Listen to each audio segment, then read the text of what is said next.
Sa baron taanaya si Ma'am M. Ang subong nga gabi apisar sa iya sini masako nga mga inuras. Ma'am, may gabi dira sa imo. Welcome to Action Radio Bacolod. This is Action Brian Morden.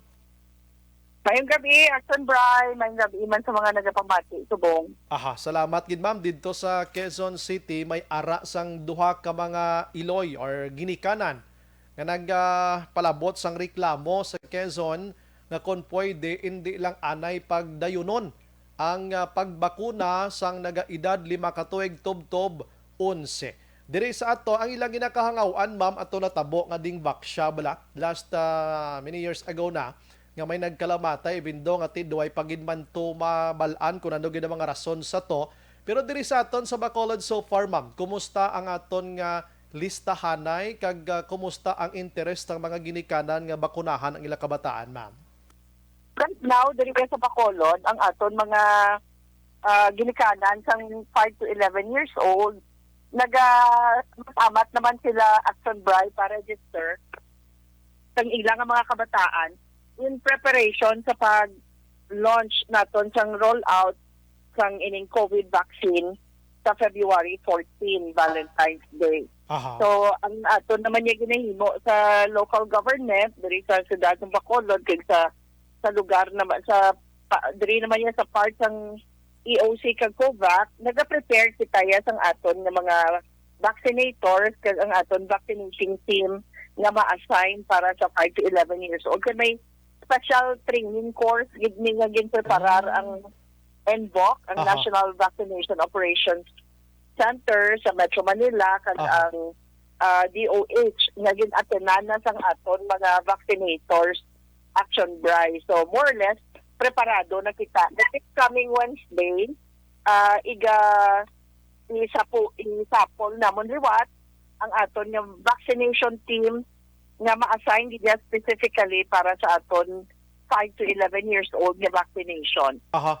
Ma'am, sa inyo sini nga paglibot kag pagkuha sang pulso sa mga ginikanan, so far may ara gid man sang hesitation ng iban or may ara gid man naghambal nga hadlok kami sa amon kabataan nga bakunahan ma'am diri sa aton sa Bacolod? Pero, bilang ginikanan, siguro may ara man ng mga amo sina. So far, Mhm.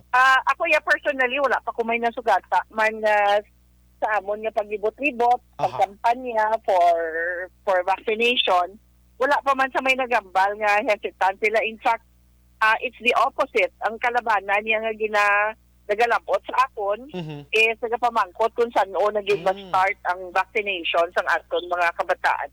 Kaya Mhm. kung tanawon kasubong ang pattern Action Bright, like, unlike sa first and second naton nga mga surge sa cases, Mm-mm. ang kalabanan di kaigo are senior citizens, mga may edad din. Yes, correct. Mhm. Subong, sa Metro Manila, ang nakita nila, kabataan naman ang gina-target ng COVID, especially sining Omicron. Kaya ang kabataan, amo ni sila ang hindi pa vaccinated. Mhm. Young children, amo ni silang nabilin sa population nga unvaccinated. Mhm. Kaya for example, diri sa aton sa Bacolod, 131% ng aton target population fully vaccinated na. That Mhm. translates to 91% ng aton total population. So kadako naging na percentage ang aton vaccination coverage. Mhm. Ang nabilin na, kung 91% kitabot sila yun, 9% ng aton population ang wala pa nabakunahan. And that represents the numbers ng aton mga kabataan kay ang mga hindi bala eligible pa for vaccination. Mhm. Okay. So diri sa aton subong ma'am, pilang target tadi gani mga bakunahan kag pila na ang ara sa lista ta more or less? Ang kabataan subong sa Bacolod nga nagaedad 5 to 11 years old, ang projection sa aton City Population Office, projected population isang 5 to 11 for 2022 is close to 80,000. To be specific, 79,781 ang aton 5 to 11 years old ng mga kabataan Action Bry. Mhm. So out of that, ang ara pa lang sa aton naka-register na gid tag-ara na sa aton database na nag-indicate na sila, signify na sila nga luyag sila magpabakuna or ang ilang mga ginikana nag-signify na gusto sila magpabakuna. Ara pa lang sa mga 5,000 plus out of the 79,000 Action Brian. Mhm. But, gina-expect na namon nga ang batasan bala naton how na magambal gani ang pa-register ka, why hindi magpa-register pero kung nara ng bakuna, madinasok na sila dayon to sa vaccination center. Aha. Kag magpila, kag maginotok. Mhm.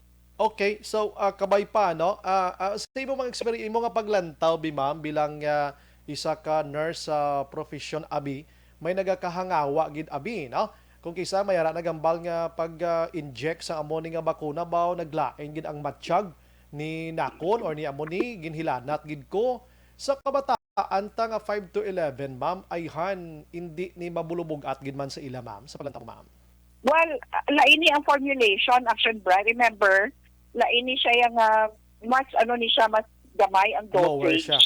First of all, lower ang dosage. Aha. Sini. That's why lain ang labeling sinisang mga vaccines Mhm. na paggagamito sa 5 to 11. Kagamo man yung rason Mhm. na only those who have completed the training ang allowed nga mag-inject sa 5 to 11 years old, I Action see. Brian. Aha. So we are expecting, kabalo man ta nga ang amo na nga mga edad ng mga kabataan nagatantrums pa na iya. Mhm. That's why ang aton plano, ibutang ka na sa eskwelahan ng aton mga venue.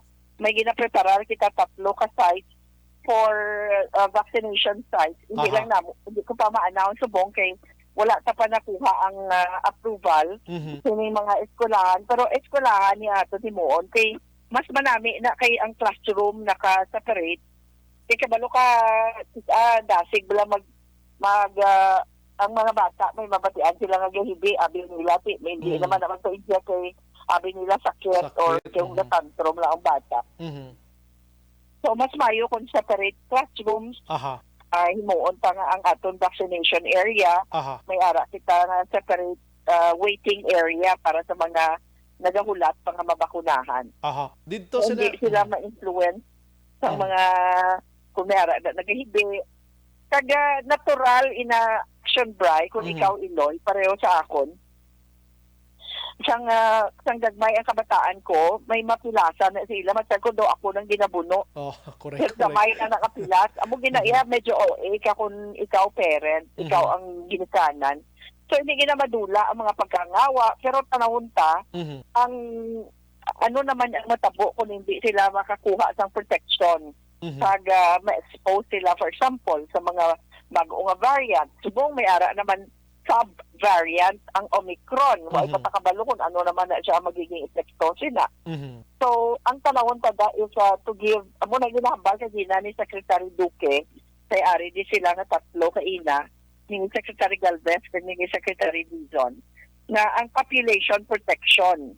Wala na sila gawa ga usar sang herd immunity nga phrase, kay it would seem nga hindi na applicable na sa subong, kundi ang ila ginagamit is population protection. Mhm.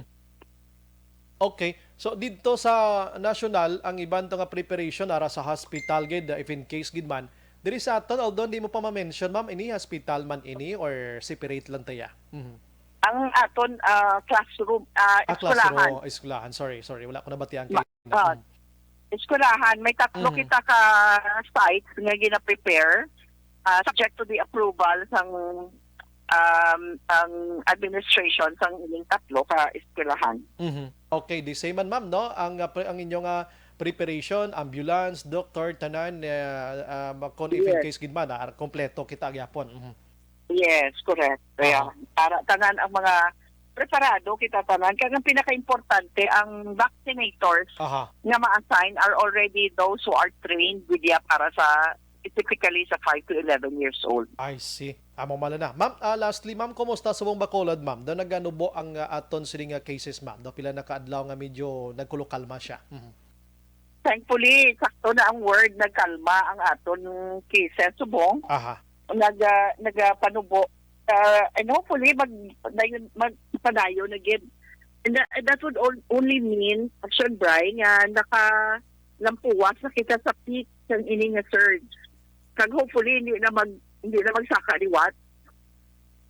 Ang ginapabantayan lang sa aton subong sang IATF, sang DOH actually, ang pirmi na nila, ginaulit-ulit, ginabalik-balik, Mhm. nga pahanumdom sa mga LGUs bantayan gid ang hospital utilization rate, Aha. capacity utilization rate. Mhm. Kaya mo na lang ng indicator subong nga ginabantayan Mhm. kung ano ka severe ang effect ng surge Mhm. or pagsaka ng cases sa isa ka area. So kung may pagka-problema gani ang capacity sa mga hospital dira amo na nagahalin ang dako man nga mga problema kag challenges nga ginatubang sa local sa national government. Mhm. Bisan sa Metro Manila subong wala masyado sa may gina-ICU amo man na diri sa aton.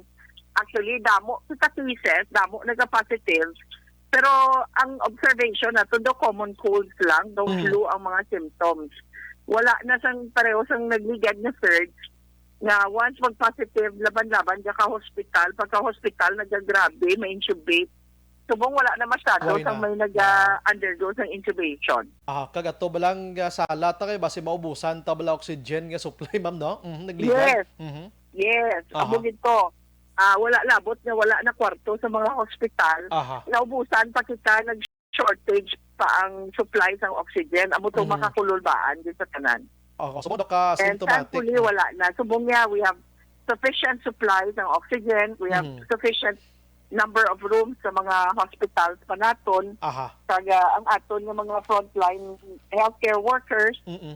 although may ara man sa ilang nga nag-positive, Aha. but we still have enough of them nga ara sa mga hospitals. Aha, nautod si ma'am na kwan ba imbis manog tapos na ta. Action firing line. Na putol action hands imbis man na babay na ko tani sige balikan ta siya. City 40 Action Radio Philippine Standard Time. Nabatian yung palayag ni Ma'am M. Bagolang ang i-inject sa kabataan hindi gali pariho kadamuon. Sige, balik sa imo ma'am. Mhm. Yes, sa nambal ko nakagina action, Brian. Mhm. Ang aton mga hospital workers, may mga nagaka-reinfection man, may ara man sa ilang nga naga-breakthrough infection, meaning nakaagi na sila vaccination, naka-booster na, pero naka-infect pa, no? Nagkakalaplan. It's because of their exposure tungod na nga sila ang naka-expose kaya everyday sa mga pasyente. Nga unknowingly, ang iban, wala pa na test, Aha. could be positive kung makahatag sa ilang infection. But ang importante nga may ara pa kita sufficiente, there is still a sufficient number of healthcare workers nga ara sa mga hospital at sa aton mga hospital wards and COVID rooms. Aha. Sige. With that, ma'am, salamat sa imo sa nga pagpatag ang serbisyo tonight. God bless aton tanan. Stay safe, ma'am. Thank you, man. Action Bright. And God bless sa tanan ng mga nagapamati. Subong kag sa tanan gani Action Bright ng mga aton law graduates na manugkuha sang bars of what I wish them all good luck. And Yes. we are including them in our prayers. Sige. Salamat, ma'am.